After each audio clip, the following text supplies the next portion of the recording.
Hello, everyone. Thank you so much for that wonderful introduction. I feel so, the beauty is just overshadowing.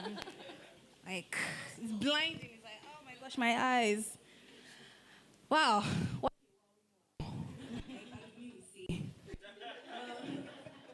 I'm so excited to be here. I'm so honored to be on this stage. This is my second Ake, and this is my first time on this stage. And I get to talk to two brilliant, amazing women who have written powerful books. It's such an honor. I'm so sorry about your flight. You must be so tired. But don't worry, I'll make sure you don't fall asleep. My questions will jack you awake. Yeah. Okay, so we have And So I Raw and We Were Girls Once. These two books basically explore the consequences of even being born a girl. You just can't be. Once you are born a girl, it's already a problem. But before you even get into all those serious, stuff, I want to, ask the granite. What is there's a lot of granite. It's like every scene, they are breaking granite open and eating granite. My book? Is there groundnuts in my book? Oh, okay. Oh, right. I do actually. I'm a lover. I do love it. That's something you can bond on. After, I can just buy granite. That's a very that answer is very simple. So actually, I grew up in Abuja. I was born in Lagos, but my family moved to Abuja when I was about 10. And for those of you that are from the north or just Abuja, you know that we all look forward to granite season. You know when they boil it, those women. So growing up, it was something I looked forward to, and I just had to put it in the book somewhere. So there's certain things that's okay. I love jollof rice. Jollof rice appears in the book a lot, things like that. And granite. Yeah. I know granite is very good for gossip. When your friends or your sister, you don't be, and makes it just sweeter. You both are so amazing and bold to have written these two books that tackle this issue. It's like there's a continuous war for women to just be, and you are lending your voice to this fight. And I think it's such a powerful thing and such an important thing. Like I said, they're both important books. And anyone that reads these two books, you'll be angry, you'll be happy at some point, you'll be irritated, you will just feel so many emotions. It's like a roller coaster of emotions, and you would love these two books, might I add. So, starting off with my first question. You are a qualified accountant. I have a lawyer beside me, so anybody that misbehaves, there's a lawyer here. How did we go from that to this? Like, with two books. You are a qualified accountant, a lawyer. How did we get here? How did we get to this Ake stage, talking about two powerful books that you have written? Do you want to go first? First of all, Lola, it's such an honor to be here. Thank you so much. You do amazing work, and thank you all for coming out to hear us speak.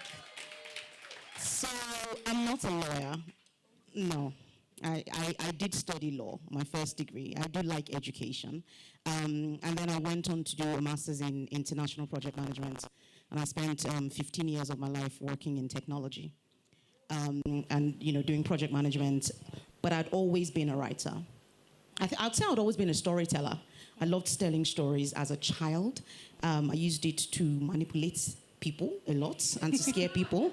And I think coming into the UK about 25 years ago, I started a blog. I began to blog about my experiences, and it was very me. Like, there was nothing. I was very Nigerian, and I am very Nigerian. I still am. And I think that blog really opened up my eyes to the power of writing, because a lot of Nigerians, people that were older than I was at the time, were reading the blogs. I had people from like First Bank of Nigeria sending me messages saying your blog wakes me, because it was funny. It was very. So I think that was when I realized the power of storytelling, and when my blog sort of outed me, like I realized I wasn't anonymous as I thought I would be. I started writing fiction, and I just was doing that alongside my project management career all through until 2 years ago. So it's really just that. Wow, it's giving ego from We Were Girls Once. Just opening everybody's nyash on Twitter, just outing everyone on Twitter. That's amazing. How did you get here? Yeah, actually, I was about to make a similar comment that, funny enough, because Ego is one of the main characters in my book, is a lawyer, and then she has like this Twitter account where she talks about her experiences in the UK and things like that. So that's so crazy. Oh yes, I should. It's only proper to thank everyone for being here. So thank you everyone for being here. Yes. I'm so excited to be back because last time I was here was 2022, and I had such a wonderful time. So when Lola told me, I was like, yes. I didn't even know the logistics of how. So I it's okay. I didn't know logistics, everything. I was like, yes. And then I would do all of the rest later. So I'm so glad I was able to make it.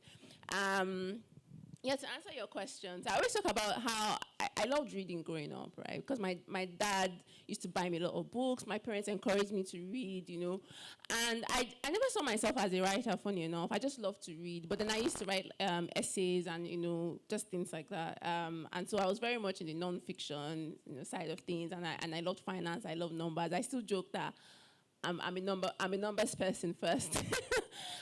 And what happened was in 2015, I was doing my MBA, and I made a friend who was going through a very difficult situation. And, sometimes it just takes one event to just trigger something. And because, I'd seen women in similar situations over the course of my years, but that particular event really shook me because I was just tired. I called a friend. I was trying to help her, and so I called another friend, and then someone who's basically about my age started talking about what God has joined together. Let no man put us under. And I was like, I was so upset because I was like, we're about the same age. If I'm calling someone that's 50, or if I'm speaking to my auntie, let me know I'm speaking to my auntie, right? Like we're the same age. You shouldn't be thinking like this, right? Someone is going through something difficult. You shouldn't put this sort of expectations, like women shouldn't have to conform to societal expectations or live a certain way. And I remember I told him then, I was like, I'm going to write about it. And he laughed. He was like, oh, write about it now. So every time we speak now, he always tells me, you owe me royalties. I'm the one that annoyed you enough. I annoyed you enough. Right, so that was actually how it started. And so when I got back, I got a job in consulting. But then during the whole interview process, for those of you in consulting, that before you even get in, you go through so much. I was just like, I have time. I'm going to actually try to write this thing. And that was how Tomorrow I Become a Woman started. And I just realized, like, because until then I'd never written fiction, and it's something I think about, like, it's so crazy. I wanted to write fiction, I just said I'll write a novel. Like, all right, girl. I think about it now, like, that was actually crazy, but then I just felt like I needed to write this thing. And I think sometimes it's you're just the vessel for a story, and I think that's how I see myself. Like, that story needed to be written, and it just happened to be me. Because the way it happened, the events, everything, I always think back and it still doesn't make sense. But then once I started writing, I felt like I'd found something. Like, it gave me peace. It gave me different sense of purpose, and that was it. I mean, nobody can write your story for you. You have to be the one to write it. You have this great idea, and you are still waiting on one author to write it. You are the author, so just write it. Okay. Both written sequels to two brilliant books that talk about tackle women and girls and the abuse that they're confronted with in society. When you were writing the first novel, did you know that you were going to be writing the second? And what made you want to continue telling these stories? So when I wrote The Girl with the Loud Voice, it's funny because The Girl with the Loud Voice, I look at it as a story that I'd been carrying around without realizing. Like you said, you have a story inside of you. Yeah. And Dewey's voice was always somehow inside of me. But I think also the time I started writing the book happened upon me. So I didn't write The Girl with the Loud Voice thinking I was going to get published. publication was like a far distant dream. I had self-published a number of books, and I got so many rejections, and I just thought, look, I'm done with this industry. I'm just going to be myself and just write this story about, for those that haven't read it, it's about a young 14-year-old girl who is a housemaid. I wanted to highlight the issue of really child labor. But then in looking at child labor, I couldn't get away from the fact that majority of the housemates, in fact, we call them maids, and maid is like a feminine thing. So the maids were girls, and I was trying to understand why was majority were girls. If you look at, boys do child labor as always, often within sort of maybe working in like car shops and walking. What's this domestication of women? So the Girl with Loud Voice happened upon me, and I was when I finished that book and all the wonderful things that happened with it, I thought that was it. I thought Ajane's voice was gone, and because Ajane's voice has to come. It's very weird. I feel like until I feel like I can write in Ajane's voice, I don't, and then once it comes, it just flows out of me.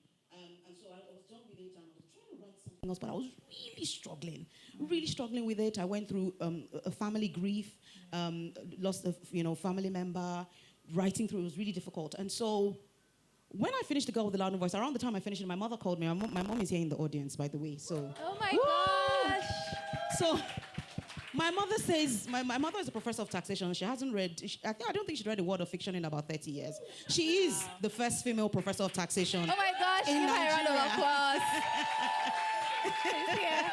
Go, Mom. Welcome. So my mom calls me, during lockdown, she says, I've read The Girl with the Loud Voice. I said, okay. She said, but your book is not finished, though. It's not finished. So I'm like, what do you mean it's not finished?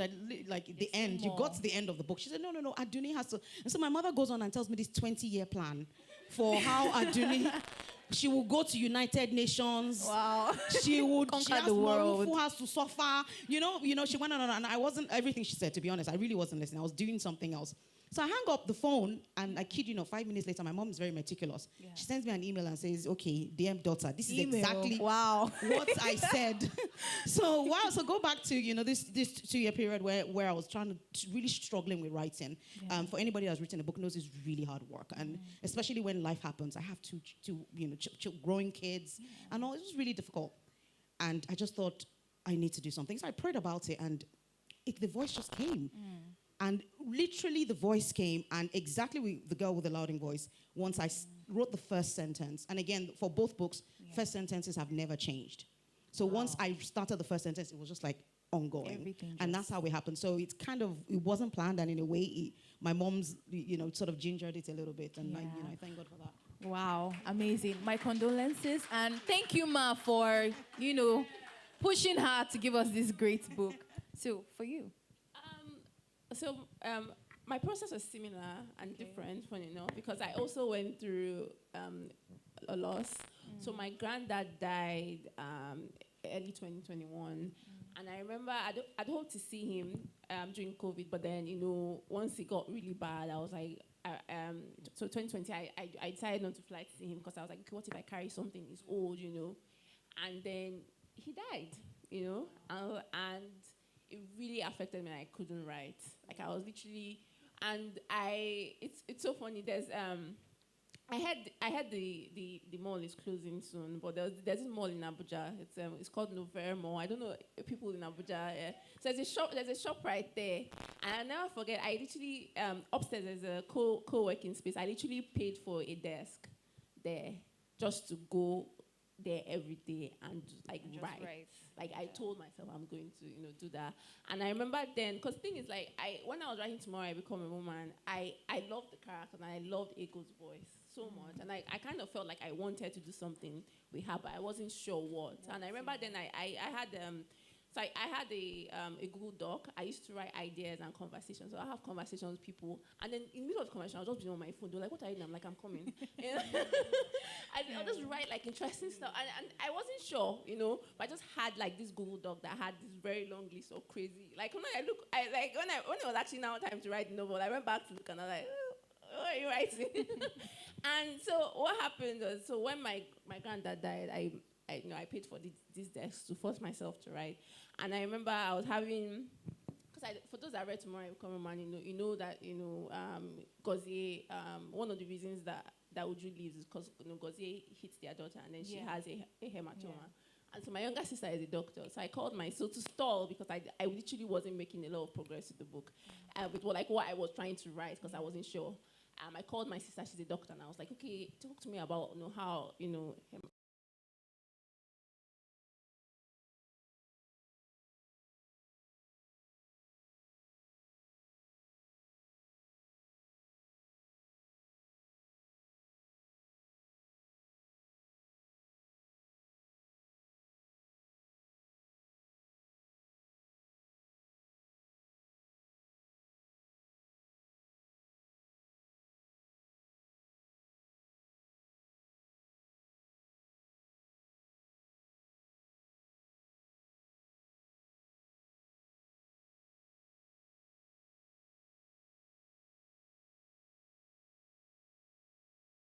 and I knew I wanted to write about it because I was really moved by so everything sort of slowly came together, Piece by piece. piece by piece. But the very first voice that I was very confident of was Ego's voice, and so once I wrote her part, and then I was like, okay, time to write Zina, and I had to take a break. Then my uncle died. 2021 was a very tough year, but yeah, so that was how. Wow. That was how We Were Girls once happened. Wow. My condolences to you both. Thank you. You've written such brilliant book in such, tasking times.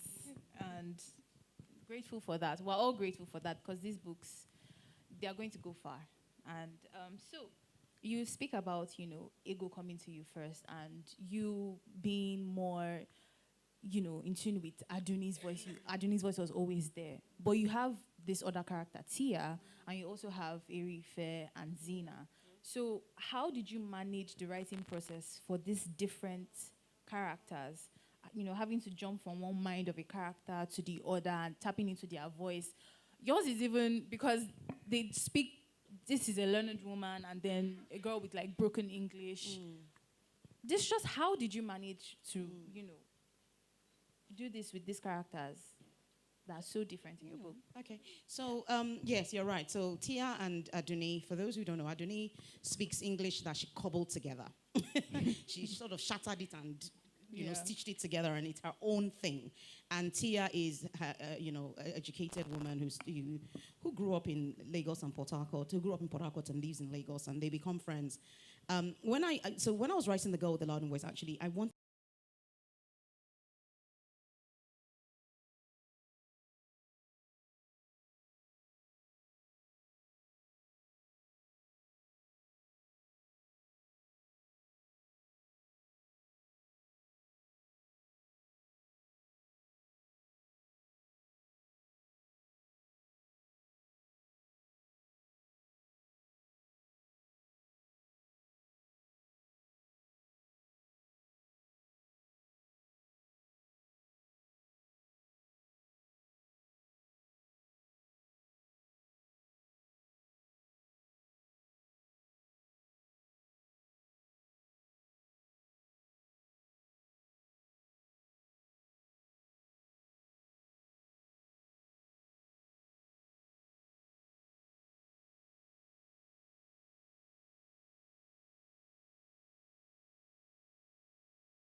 So after writing Ego's part, I actually took a very short break. My uncle also passed, so and then my mom was ill a little that year. So 2021 was a crazy year, and so I took a break and I actually tried to get into Zina's mind. Because you have to understand a character to write from their perspective, right? Like so I actually had to get into her mind. So I took a while. I'm a plotter as well, so I wrote all these things, and I was like, oh, will Zina say this? Will Zina not say this? And I was really trying to feel her. And then once I got a handle of her voice, I started writing, right? And then I would like pause. I would like, would Zina say this? I think for me I will always come back to that. Like, my characters became real people. And I always say that we were girls once, because considering the kind of year 2021 was, in a way, I shouldn't have written that book, the very first draft that year. But I always say that book haunted me, because it felt like the characters were with me and they wouldn't leave me until I was done with the story. And that was really how we were girls once felt like. If I really felt haunted, I was literally like, oh, I have to write this thing. Like, I was right. I'm someone that, like, I struggle when I don't get enough sleep, but I was writing at night. Like, it was crazy, yeah. Like it was crazy, because I don't take caffeine. I only take black tea, so I can't even get away with coffee. So I always have to get sleep. But I was writing at night. I was doing things I'd never done before, because the story really, truly wouldn't leave me. And then for Erife, she's this sort of distant character. Yeah. But then, I think one thing that helped me is Erife's character is a doctor. And I noticed something. People always say that people in the medical profession aren't like very, they're not very emotional. And talking to my sisters, I understand, because they see, all the time my sister was telling me, I had to tell her, it's okay. Like, I don't want, like, they see so much. And that's why, for those of you that very well girls, Erife's part really opens with why she's not an emotional person. And so I feel Zina was tough. Erife was, I understood her because I had people like her around me, but then it also took a while to get into that headspace where I had to have this sort of wall, like a mental wall, because I was writing in her voice. Yeah. That's plotters in the house. Say yeah. So you both have so much in common. She also doesn't take caffeine. So my next question now. Anyone that has read And So I Roar can relate with Aduni not, getting enough sleep the night before she's supposed to go to school, and, staying in her uniform, and just rolling on the bed and standing up and checking herself in the mirror. Yeah. Is there any time or any experience that you've had, or something that you were supposed to do the next day, and that you were so excited, like Aduni, that you just couldn't sleep, and then you were just walking around? Any experience like that? Yes. That's a very interesting question. I've never had that before. So, when I'm writing, I use a lot of sort of analogies, and I try to use sort of hidden metaphors and all that. Aduni's education really represents the dream for many people. So for some people, it's not education. For some is, I don't know, to get something, to achieve something. And being on the cusp is very frustrating, to be on the cusp of just getting something. And many times it feels like that. Just before dawn, there's so much struggle. And for me, it's not as heavy. I mean, getting published with The Girl with the Louding Voice, I remember that the way I got published was not through the conventional way. So if you want to get published by international publishers, and I think it's even in Nigeria, it's the same thing with Nigeria, I need to check that. But you do need to prepare a proper submission. Yeah, it is the same with some of the Nigerian publishers here. You have to prepare something and it's up to them, really, based on so many factors that you might not know. So I got in so many rejections. I was so done with that, and I really just thought, there was no space for me there. And then I was, again, another word in season. Somebody said, why don't you try literary writing competitions? And I'm a big fan of an advocate for those, especially for competitions that are judged anonymously. So your name is not on the manuscript. It's only on the quality of the story that you've written. So I entered into the Bath Novel Award at the time in 2018. I entered into that award. It closed at midnight in April. I remember that I'd fallen asleep and something tapped me at maybe 10 minutes to midnight to submit it. and I submitted. And for you to understand just how scary, sort of, I'll call it divine it is. I had a reminder on my phone for like 4 months. Enter the award. I'll be like, please, there's no point anyway. It's gonna be rejected. So the last minute I entered the award for it. I was in Lagos when I got the news that I was shortlisted for this award. So talking about that experience, going to Bath to find out who would win. So 5 manuscripts out of 1,700 were shortlisted. And so my mom, my ever trusty mom, we went together. She, praying, oh Lord, Holy Spirit, this is for my child, oh Lord, oh, So we get there, and they're, so they're announcing, and so it's really at that moment I'm thinking, right, anything could happen. Like, if I don't win, it doesn't matter. At least I got here. And so I was announced as the winner, and I think that was the closest. Thank you. That was the closest to this, and really, it was just a beautiful moment, and one I think I would never ever forget in my life. Congratulations! That's amazing. And for you, any events like that you were so excited for that you just couldn't function properly? Actually, come to think of it, no. The answer is no, and She's chill. And I'll explain why.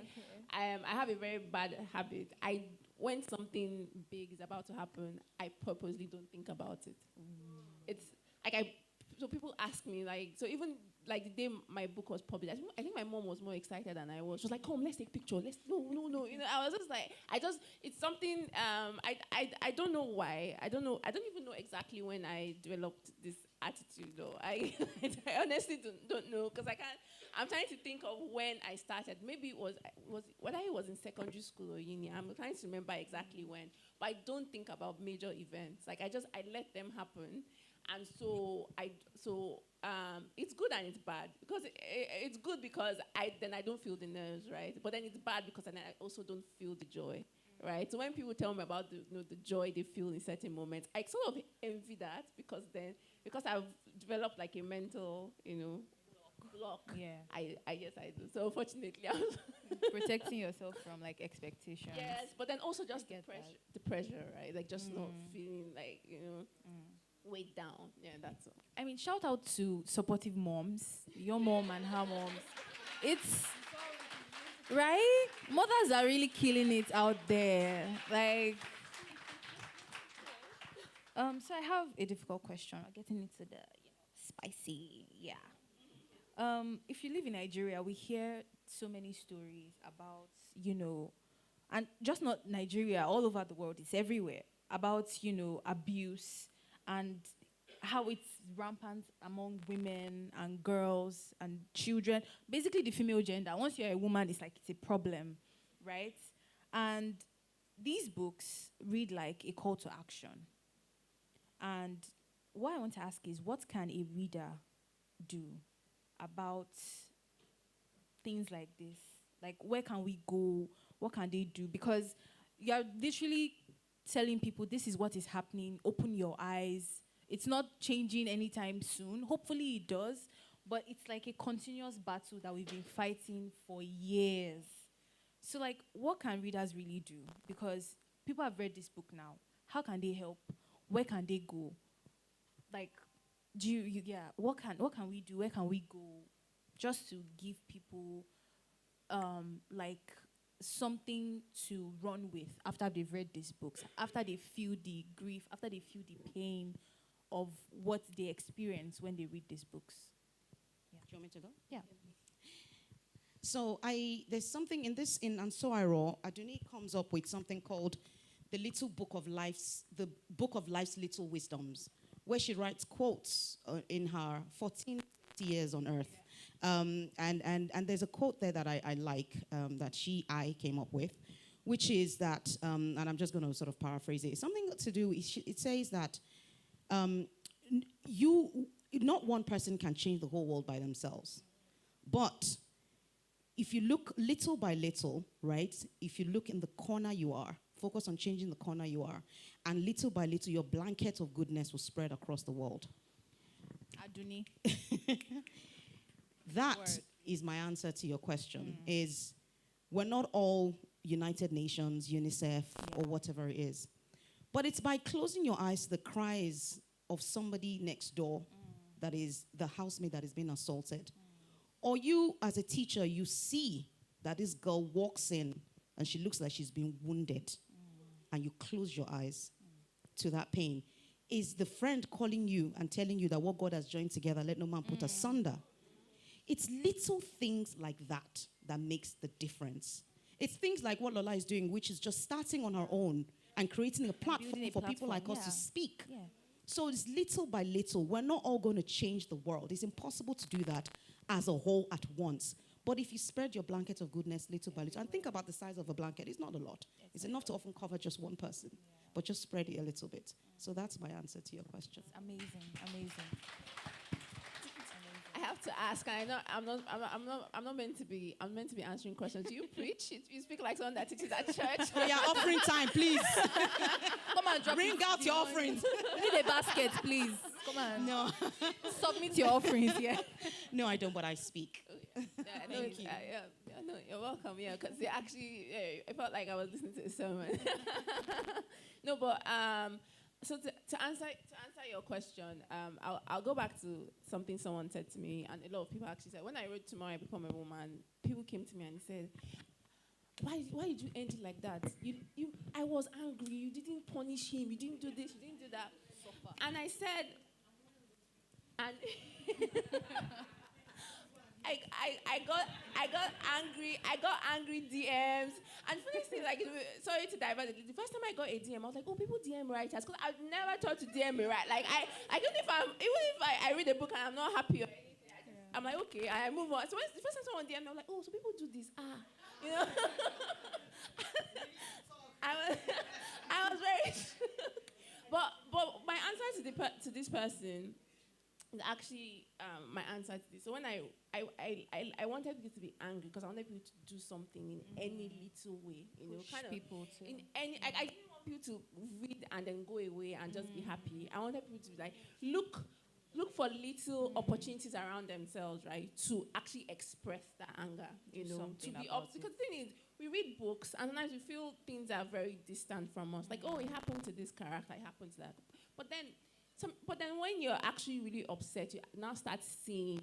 I had people tell me, you know, it was after I read your book, I actually started paying attention. My sister was in a very difficult situation, and you know, or no, things like that. And I remember someone told me, or the book. I love joining book club conversations. So if you have a book club, just reach out. I always say yes. And because I feel that's like people feel very free to ask questions. I remember doing a book club conversation, and someone told me she read my book. She was so upset. She gave it to her sister, who was in a difficult situation. Her sister left the situation, and I started. And every time I think about that, I get emotional, because for me that was literally the entire point. You know, just one person.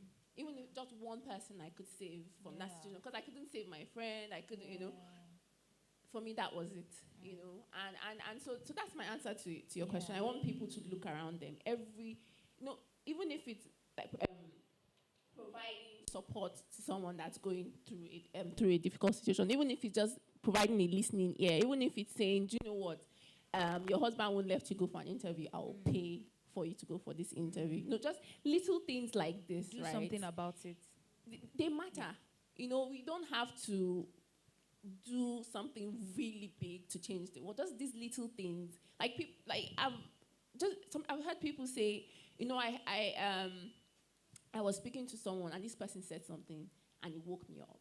Because you don't even know what someone is going through, right? So even in conversation, sometimes speaking up when a woman is being maltreated, you know, or if you're in an office and you notice, you know, there's one person that, you know, just these little things, showing support anywhere and everywhere you can, I think it will go a really, really long way. Yeah. So basically, be your sister's keeper, be your brother's keeper as well. Speaking of emotions, I want to ask you both, what was the most emotionally tasking part of your book to write? And can you read like a paragraph or like a page from it for us?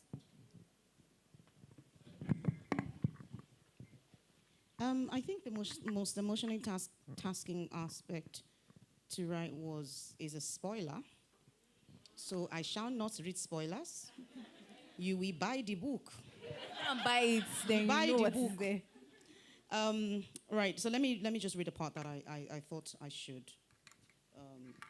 It wasn't too bad. Let's have a look. I had it open. Let's just give her a minute.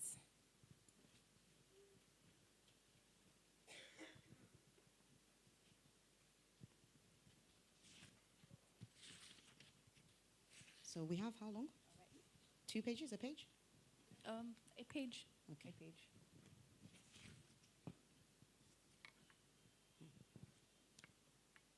So I'm reading a scene where Zainab, who is Gen Z of the time, and Adonie are they're in the forest and they've basically killed a man.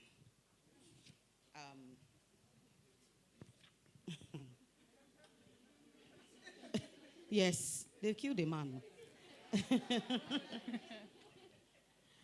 Not your fault, Zainab says, as if she can hear my thinking.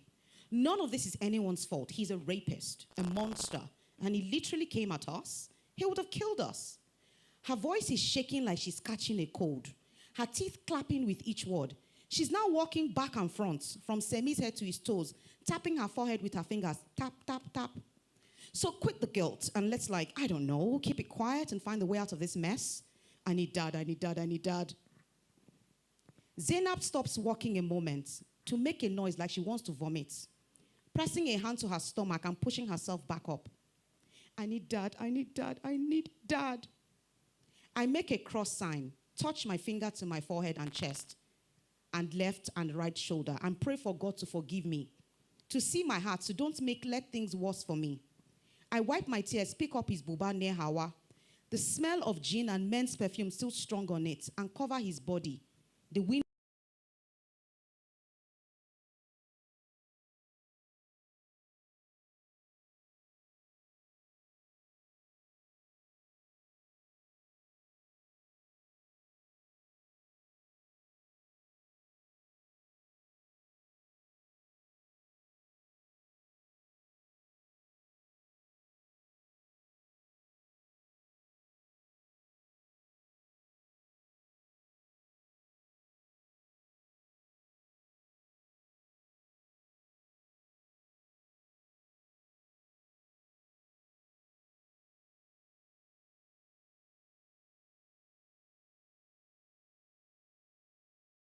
lip tight between her teeth, as if to make a hole in the flesh of it. Her eyes growing bigger and bigger as she keeps rubbing the stick and rubbing it until it breaks with a soft ka sound. Zainab drops the broken stick and wipes her forehead with the back of her hand. It was way easier at summer camp. She looks up at me. Maybe we can dig and bury him? She's looking around before I can find my words, eyes jumping from woodlog to woodlog to the machines of the woodcutter. We could drag him there. She points afar to somewhere behind my head. Or there, anywhere really, and bury him between 2 trees. We only need 3 feet. Just enough to hide his body until I can get out of here and get my dad to help. My dad will never let me get arrested, Adonie, okay? We'll get out of this. We just need to be strong. Be strong. Repeat after me. I am strong. I am strong, I say. We've got this, Zainab says. We've got this, I say. You good, Adonie? You good, Adonie? I repeat with a nod, and the pain in my neck rolls all over my body.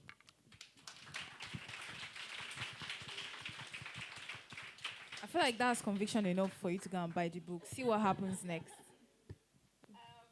So I think there are several tough moments in Where Girls Runs. I think I'll read from the first part. This is Ego's part. For those of you that have read this White Light, when what happens with Pastor Kamsi happens, and so I'll read from page 173. Okay. During my first year of postgraduate studies in the UK, I snuck into a workshop at the Department of Psychiatry. At the back of the hall, I listened to the speaker, a white man with salt and pepper hair, discuss how humans react to trauma. Some people might display characteristics associated with post-traumatic stress disorder. Many more would exhibit resilience or effects that fall outside the diagnostic criteria. Panic and anxiety were normal. Fragmented and incomplete memories were not uncommon. I took notes feverishly, underlining words and phrases in a red pen in a bid to understand what had taken place that day. What had really happened, and why did the memories slip from my mind like cloth through my fingers? How could such a life-shattering event feel so remote, yet so present? It was meant to be a simple errand. We were done with law school, and in that hapless space of waiting for our final results and the graduation list to be published to see who had not wasted their parents' money, Zina and I were barely on speaking terms, even though we shared the same living quarters. In the mornings, we tensed to keep our bodies from brushing as we passed each other. Pastor Kamsi had organized a conference at the other end of the city and needed someone to carry supplies from the church. It was a rainy day, the clouds dusty gray. Emeka had another job interview and couldn't help. Instead, he paid for a taxi to take me to the hotel where Pastor Kamsi was lodged with a promise to pick me up once his interview was over. At the hotel reception, I was told I was expected and handed a key. I was meant to wait when I was done. In the elevator, I hummed along to the music. In the room, I arranged the supplies, brochures, handkerchiefs, and bottles of oil in a corner and sat on the bed to wait. Fingers like tentacles up my thighs awakened me. There was whirring in my ears. There were grunts like an animal on its way to slaughter. There was pain. Then there was white light. My mom held my hand as we waited. It reminded me of the time we'd waited outside my principal's office in my third year of secondary school because I'd punched a boy in the face for referring to another girl as a prostitute. Ashewo. Unwankego, what happened? You're not the violent type, my mother had said to me then. This time, she sat in silence, gripping my hands too tightly. I stared at the faded walls of the building, thinking about how my father would never be caught dead in such a place. Marble-floored private hospitals were more his thing. I felt a sudden wetness on my hand and turned to study my mother's face. Anger and irritation surged in me. What would crying solve? Why was she crying when I couldn't? I'd searched for the Nokia 2100 in my handbag when I was sure he was gone. My mother had handed it down to me after Akin had upgraded her to a 6600. Mommy, please, I need your help, I said, and she was there within an hour. In the car to the hospital, I heard his voice again. I'm sure you've done it before with that boyfriend of yours. Didn't he make it as enjoyable as I did? We hadn't because I'd wanted it to be special, and Emeka had understood. Special. That word felt so flimsy now. Wow. Wow is all I can say. So before we start the Q&A, I have one last question for you both. Can you tell us about this Ikati Forest TV? I'm just not going to say much. I'm just going to let her do that. And you, Aiwa, in terms of media, speaking of television, you adopt a more modern approach using tweets for your storytelling. So we'll come back to that and you can tell us about that. So yeah, Ikati Forest TV. See, as much as I write very heavy things, I'm actually quite a playful person. I like things. Left to me, I'll just be writing comedy, to be honest. But the calling is upon me. And you people should get ready with your offering after this. Right, so I wanted to really highlight. So around the time that I was writing on So I Raw, I was coming across certain things with certain tradition. Like, I have nothing against tradition, but I question when the tradition seems to be very heavy on girls, especially. And it was around the time there were a few things on the news at the time, a community celebrating women, girls, in a way that I just felt was like, I was like, why? And a lot of things around rape, a lot of things about girls getting murdered and nothing happening. It was just one after the other. And I was thinking, what on earth is going on? So I thought, okay, let's just have this analogy of these girls are going to face like a sacrifice. The judgment and sacrifice, which really to me it sort of embodies all the sacrifices that women make. So people ask me, is it a literal sacrifice? I say kind of, but really, if you think about it, it's the sacrifices that girls have to make, women have to make, and the judgments that are passed upon us for things that we have no idea about.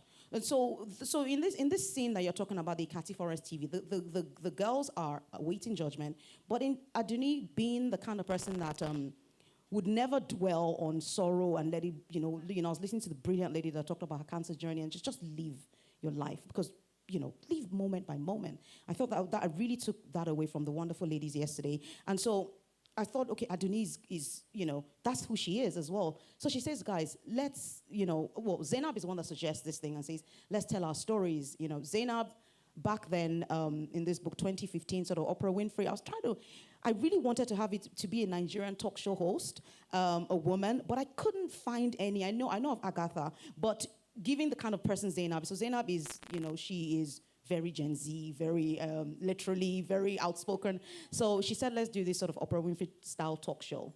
And so the girls in the village sit together and they tell their stories and they sit on benches and, Zainab is Oprah and each of the girls tell their stories and Aduni sort of transcribes. She calls it the transcript.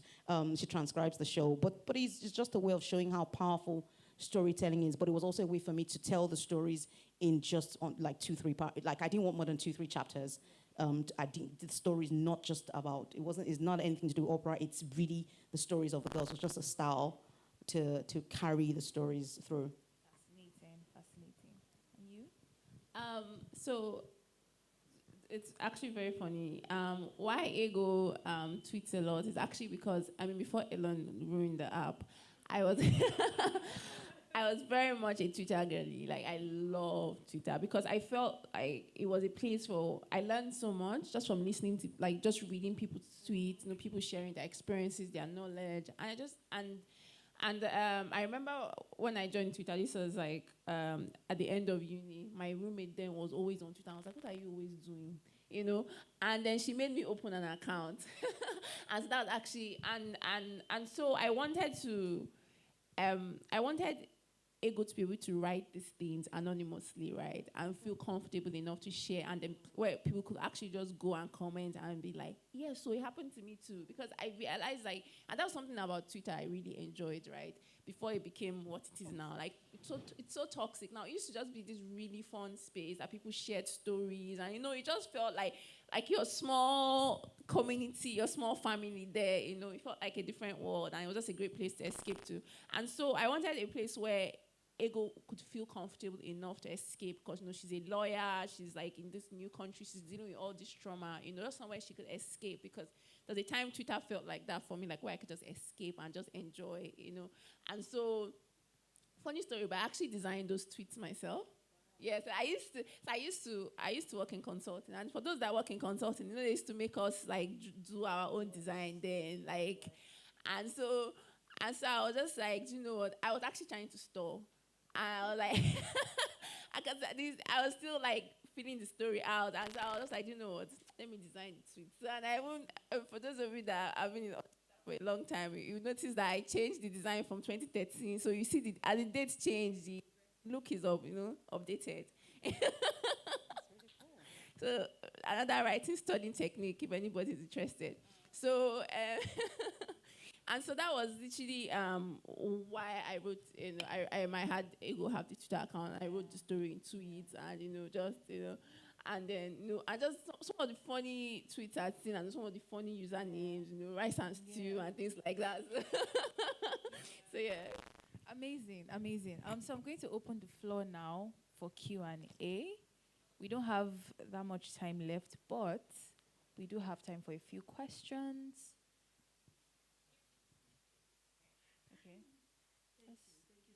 All right.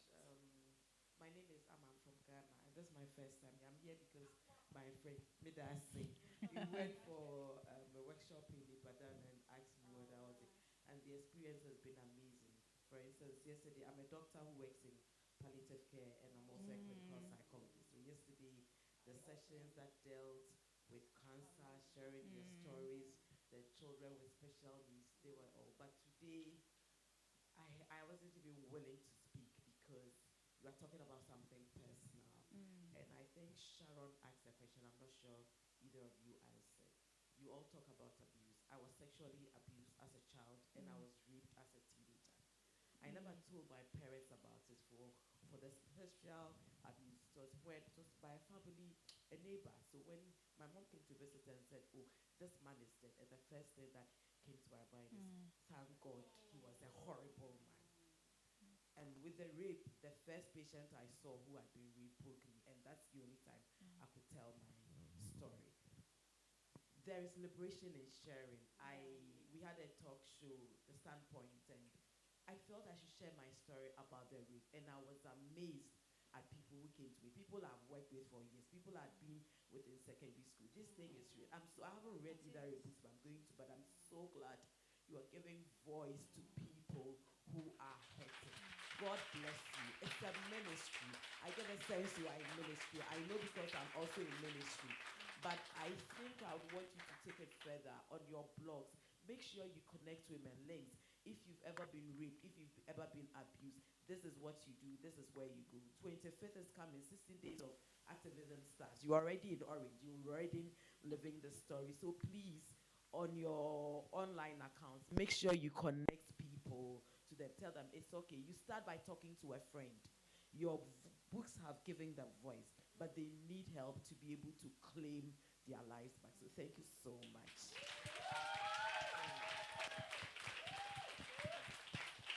I think there was, okay, all right. Thank you so much.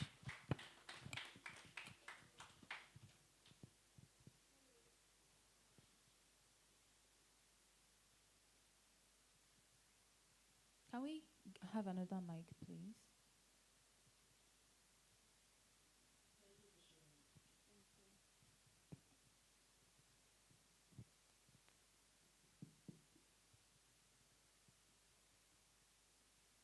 We have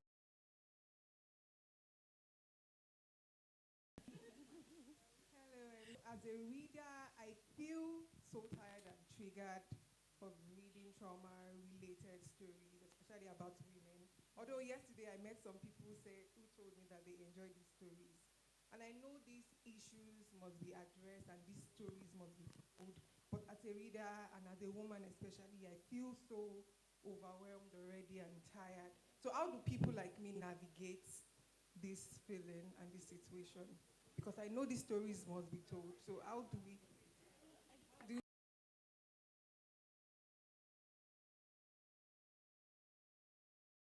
It's really, whenever I hear things like this, it's really, thank you for that question, but it really hurts my feelings. Because a woman has just shared, right? Trauma, whether we like it or not, trauma is ingrained in our society.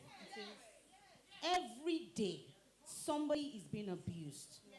Physically, sexually, and majority are women.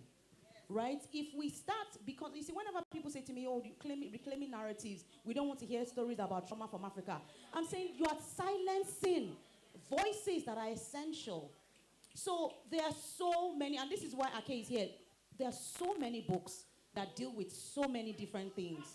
Me, I have the mandate to amplify voices that you probably wouldn't have heard from, or voices that are too scared. You know, this wonderful lady stood up to speak. I was at an event about 2 weeks ago. I was doing my tour, and you know, I'd finished and so I ran. This elderly woman comes to me, white lady, a grandmother, and I thought she just wanted to sign her book. So I said, "What's your name?" And she leaned towards me. She says, "Abi, I've been abused." She says, "I've never told anybody. You're the first person. Not even my children." So I go home and I think, so each time I do get some DMs, angry DMs too, from people saying there are better stories to write about Nigeria. Then I remember that woman, and I remember this wonderful woman that has stood here to share, and I'm not stopping. So my answer to that is, please go to Wida bookstore, look at the category, and buy the books, please. I understand how triggering it can be. And to be honest, some of us, like me, when I write, I put humor in my stories. So yes, Aduni's story, there's rape, there's all that, but there's always there's something you will still laugh and cry. But that's what makes us human. Let's be human together. Honestly, honestly, she said it all, right? I've seen the conversations about trauma and trauma porn and things like that, and I always see that my name always comes up, like, hey, you know.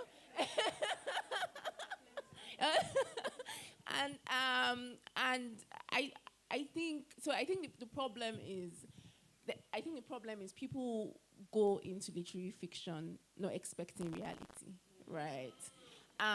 You can't expect people to write about reality and not write the truth, right? Like we every day, because the thing is, like, when people say, "Oh, tomorrow I become a woman," was so tough. Like, I'm like, a lot of what I actually had to, simmer it down because it had to be published, right? Because real life is actually stranger than fiction. And so I think what needs to happen is people need to first of all understand what genre they're reading, but I also think and that's the opinion, and that's something that with that books is really doing, like really expanding, different genres out there, right? Like not everyone writes literary fiction. There's romance, there's fantasy, there's so many things out there, right? But then because I understand wanting to escape, also escape. I always joke around that I'm so, like, you wouldn't believe it when you read my books, but I'm such a romance head. Like, I love romance books, So just reading widely, right? And very much like what she said, I put a lot of humor in my work as well, because I think you should be able to read and laugh even when when it's very heavy. And also, Nigerians are funny. I don't think I've ever read a Nigerian book where there was not at least one, funny, no matter the trauma. Very funny people. So it's how we deal with trauma, really. Yes. Thank you so much. One more question. Just one. Hello. So, good morning. Past questions were a bit intense. So, this one might be like writing related question. So, I read Tomorrow I Become a Woman, first book. Really, I don't normally read literary fiction actually, but really enjoyed it. But my question is a bit general. How do you write sequels with the possibility that whoever picks up the book has not read the first one? Very good question.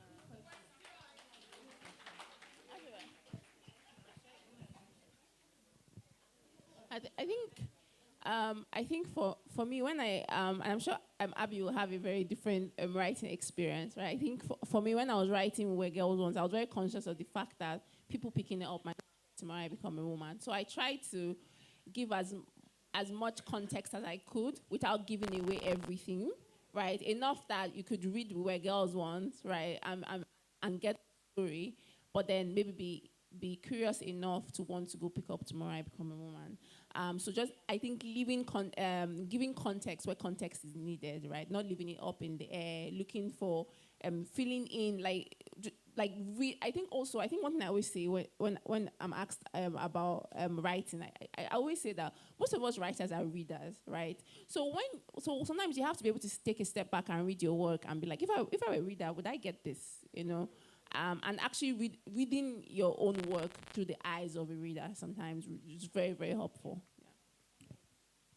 Yeah.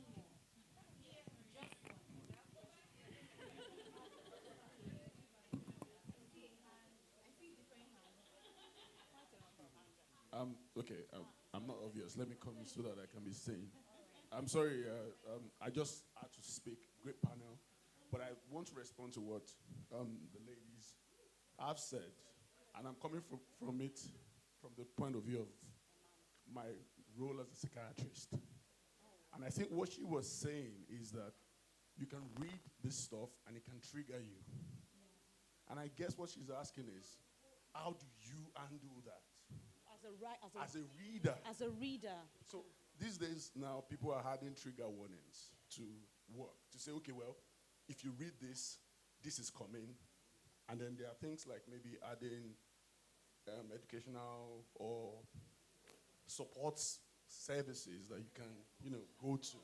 And I'm wondering if that's what we need to do, because I wrote Affection and Other Accidents, which I read the book.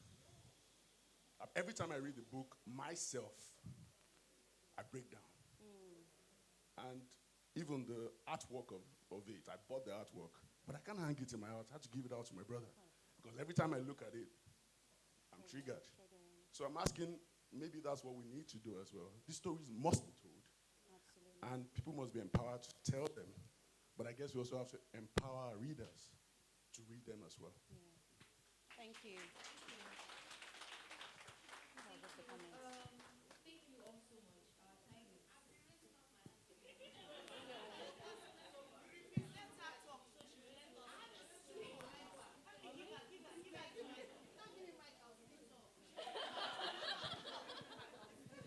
Good morning. Good morning.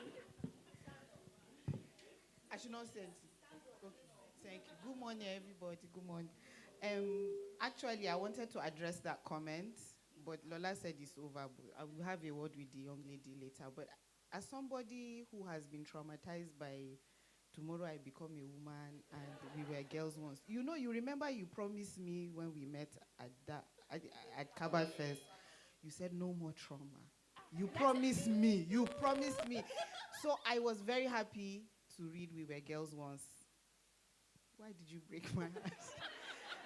But my question is, how difficult is it for you to write stories, heavy stories, especially Zina's story?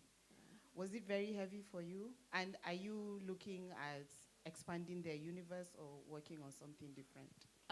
Thank you. That's such a lovely question. I don't remember promising no trauma. I'm sorry.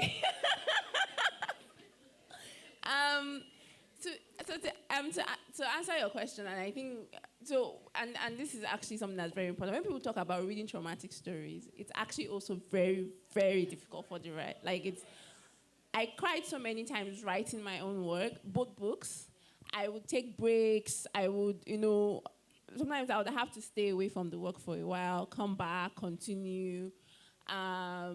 Sorry, when I was writing so difficult. A lot of my work is written in the first person, right? So I have to literally be in the feel, because then otherwise I wouldn't be able to translate that to the page. So it was very, very, very, very difficult. And I think what I always do, and what I would encourage anyone to do when you're struggling, is actually just take a break. If something is too much, then just take some time away from it. Come back to it, right? And that's what I do as a writer. So what's the other question? The universe. So actually, there was one book club I attended, and somebody was like, "Are you going to write anything else?" So I'm taking a break from that world. I do have an idea for something else, but right now I'm writing something completely different. So we'll see.